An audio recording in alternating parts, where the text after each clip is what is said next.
ইংৰাজী গুৰুত্বপূৰ্ণ বস্তু যিটো অংশ গুৰুত্বপূৰ্ণ অংশ টেন্সৰ বিষয়ে আমি আজি ক'ব বিচাৰিছোঁ। Tense is the mother of English. Tense অবিহনে আমি ইংৰাজী শিকিব নোৱাৰোঁ বা শিক্ষা আধৰুৱা হ'ব ইংৰাজী শিক্ষা। গতিকে টেন্সৰ বিষয়ে আলোচনা কৰিবলৈ লওঁতে আমি প্ৰথমে ভাৰ্ব শব্দটো আমি আনিব লাগিব। ভাৰ্ব হ'ল আমি পাৰ্টছ অফ স্পীচ আলোচনা কৰোঁতে কৈছিলোঁ যে ভাৰ্ব হ'ল যি ৱৰ্ডে কোনো কাম কৰা বা হোৱা বুজায়। তো কোনো কাম কৰা বা হোৱা বুজোৱা ৱৰ্ডক আমি ভাৰ্ব বুলি কৈছিলোঁ। এতিয়া এই ভাৰ্বটো যিহেতু কোনো কাম কৰা বা হোৱা বুজায় ভাৰ্বে, এই কাম কৰা বা হোৱা আমি বিভিন্ন সময় পাওঁ আৰু এই সময়খিনিৰ কথা ক'ব যাওঁতে আমি টেন্স শব্দটো আনিবলগীয়া হৈছে। টেন্স বুলিলে আমি কি বুজোঁ? টেন্স বুলিলে আমি সাধাৰণতে কাল বুলি কওঁ। টেন্স মানে কাল। কাল মানে আকৌ আমি পাওঁ সময়। কাল মানে সময়। এই সময়কে ইংৰাজীত আমি কি বুলি কওঁ? টাইম বুলি কওঁ। গতিকে আমি যদি চাওঁ যে টেন্স এই বস্তুটো আচলতে টেন্স মানে আমি কালক কাল সময় আচলতে টাইম মানে টেন্স। টাইম এণ্ড টেন্স আমি কনফিউজ হ'ব নালাগে। টাইমটোৱে আচলতে টেন্স বুজায়। মূল বস্তু হ'ল আমাৰ এই সময়টো। এই সময়টো আমি ভাগ কৰিছোঁ তিনিটা ভাগত ভাগ কৰিছোঁ।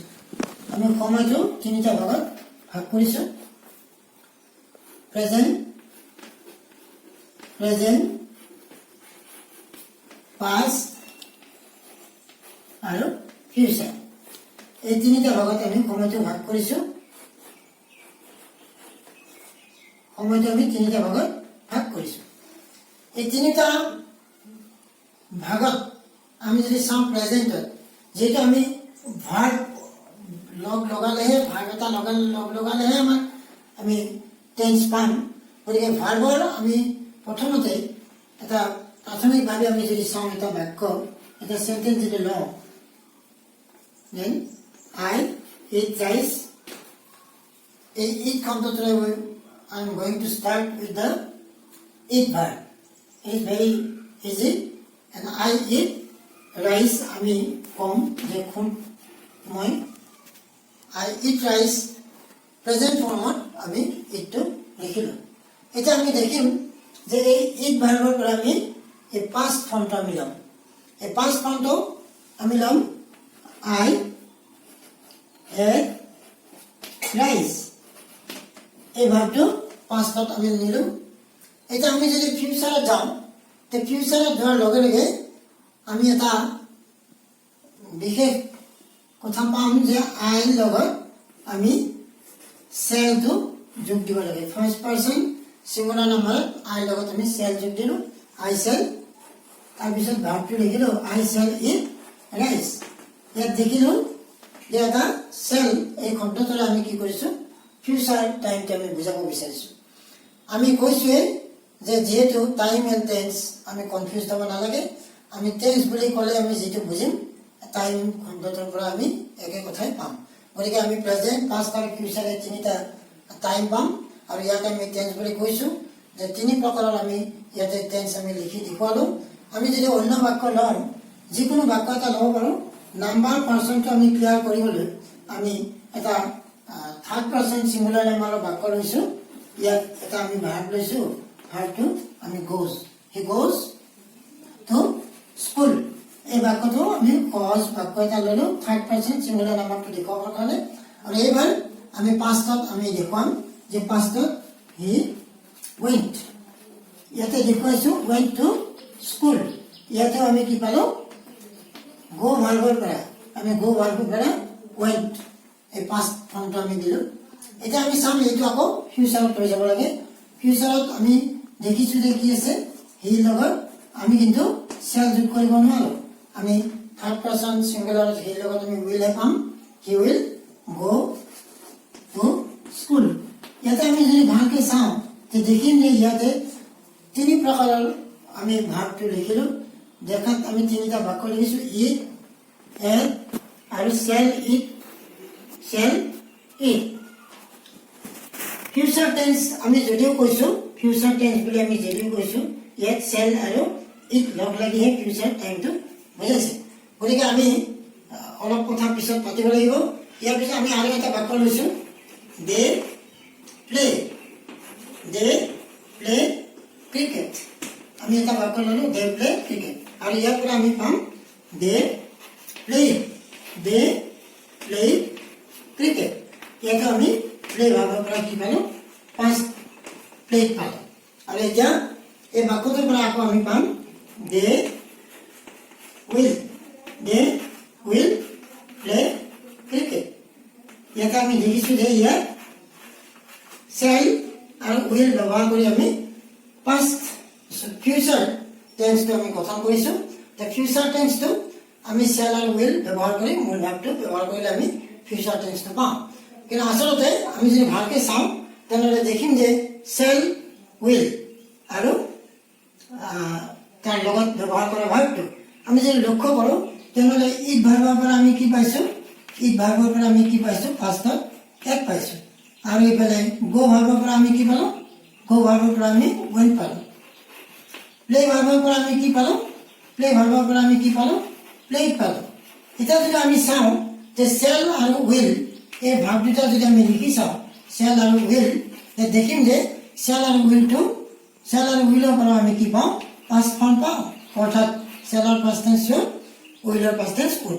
গতিকে চেল আৰু উইল এইটো যদি আমি চাওঁ তেনেহ'লে দেখিম যে ই প্ৰেজেণ্ট টেন্সৰ ৱৰ্ড গতিকে প্ৰেজেণ্ট টেন্সৰ ভাগটো আমি কি কৰিছোঁ প্ৰেজেণ্ট টেন্সৰ ভাগটোৰ দ্বাৰা আমি কি কৰিছোঁ ফিউচাৰ টেন্সটো গঠন কৰিছোঁ গতিকে ভাবি চালে দেখা যায় যে ইয়াত চেল আৰু উইলটো আচলতে প্ৰেজেণ্ট টেন্স কিন্তু আমি ফিউচাৰৰ টাইমটো প্ৰকাশ কৰাৰ কাৰণে এই প্ৰেজেণ্ট ফৰ্মটো ব্যৱহাৰ কৰিছোঁ গতিকে আমি এই প্ৰাথমিকভাৱে আমি শিকিলোঁ যে আমি ভাৰ্বৰ পৰা আমি টেন্স পাইছিলোঁ আৰু টেন্স আমাৰ তিনিটা অৰ্থাৎ টাইম তিনি প্ৰকাৰ আমি প্ৰকাশ কৰোঁ এতিয়া আমি আজি এই ভাৰ্বৰ যি প্ৰেজেণ্ট আৰু পাষ্ট এই ৰূপখিনি লিখাৰ উপৰিও মই আগবঢ়াব বিচাৰিছোঁ যে প্ৰথমতে ভাৰ্বৰ যি কনজুগেশ্যন অৰ্থাৎ ভাৰ্বৰ যি ফৰ্ম আমি সাধাৰণতে তিনি প্ৰকাৰৰ ফৰ্মটো আমি দেখুৱাওঁ যেনে গ' ৱেন গান এই তিনিটা ফৰ্ম আমি দেখুৱাওঁ তেতিয়া মই ভাবিছোঁ যে আচলতে ছাত্ৰ ছাত্ৰীসকলে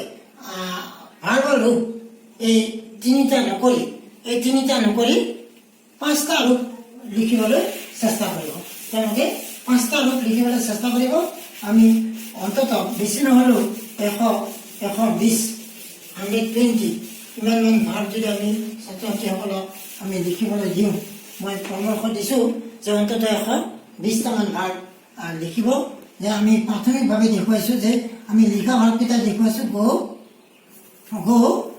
go to ভাৰ্বৰ পৰা আমি কি পাম PT অৰ্থাৎ পাষ্ট টেন্স পাম আৰু 3 নম্বৰ ফৰ্মটোত আমি পাম PP past participle form 4 number ফৰ্মটোত আমি পাম ভাৰ্ব ING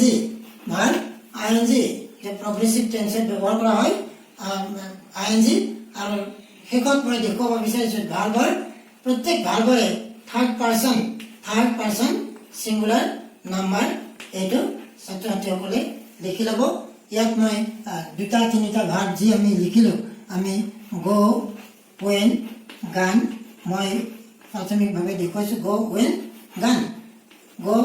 গান আৰু গ' ভাৰ্বৰ আমি ING যোগ কৰিলে going হ'ব আৰু ইয়াত third person singular number S বা ইয়েছ যোগ কৰা যিটো নিয়ম সাধাৰণভাৱে আমি গ' ভাৰ্বত যে গ'জ হ'ল ইয়েছ হ'ল ইয়াৰ কিছু নিয়ম আছে যিবিলাক ভাৰ্বৰ শেষত O থাকে S থাকে SH থাকে বা CH থাকে সেইবিলাক ভাৰ্বত আমি ইয়েছ যোগ কৰোঁ আৰু সাধাৰণতে ভাৰ্বৰ শেষত যোগ কৰি আমি থাৰ্ড পাৰ্চন ছিংগুলাৰ নাম্বাৰ গঠন কৰোঁ গতিকে আমি এনেকৈ গ' ৱেন গান গয়িং গ'জ এনেকৈ আমি চাম যে do did done doing does এনেকৈ আমি লিখি যাম আৰু শেষত আমি দেখিম যে কিছুমান ভাৰ্বৰ ক্ষেত্ৰত আমাৰ অলপ অসুবিধা আহিব যেনে ধৰক কাট ভাৰ্বটো যদি আমি লওঁ তে কাটটো আমাৰ তিনিটা ৰূপ আমাৰ একে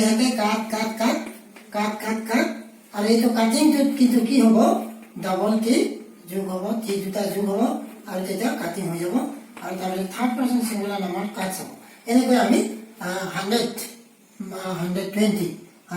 or 120 আমি যদি ভাৰ্ব আমি লিখি লওঁ প্ৰথমতে আমি যদি এইখিনি কৰি লওঁ তেনেহ'লে আমি পিছৰ খিনিত আমি টেন্স শিকাত আমি সহায় পাম আৰু এইখিনি প্ৰাথমিকভাৱে এই প্ৰথম পাঠটোত মই অকল ভাৰ্বৰ ৰূপ কেইটামান দেখুৱাব বিচাৰিছোঁ যে ৰূপ হ'ল ভাৰ্বৰ মূল ভাৰ্ব আৰু মূল ভাৰ্বৰ পাষ্ট ফৰ্ম মূল ভাৰ্বৰ পাষ্ট ফৰ্ম আমাক লাগিব যে যেতিয়া আমি টেন্সটো শেষ কৰিম টেন্সটো শেষ কৰিবলৈ যাওঁতে আমি দেখিম যে ছাবজেক্টৰ পিছত আমাৰ কি বহি আছে ভাৰ্বটো যিহেতু বহে এই ভাৰ্বটো আমাৰ এফাৰ্মেটিভ আৰু নেগেটিভ দুটা ৰূপত আমি বহাব লগা হয় গতিকে প্ৰাথমিকভাৱে ভাৰ্বৰ ৰূপখিনি লিখাৰ পিছত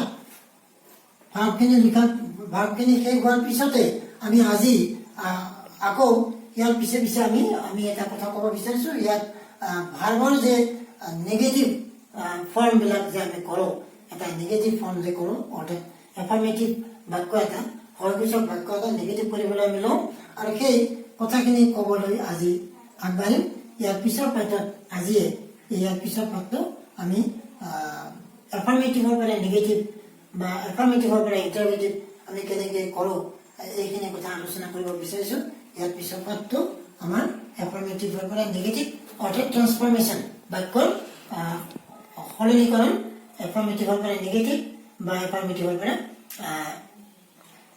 এফাৰ্মেটিভৰ পৰা আকৌ ইণ্টাৰগেটিভ চেণ্টেন্স কেনেকৈ কৰে অৰ্থাৎ প্ৰশ্নবোধক কেনেকৈ কৰে মই এই কথা আলোচনা কৰিম ইয়াৰ পিছৰ পাছতে আমি এইটো আগবঢ়াম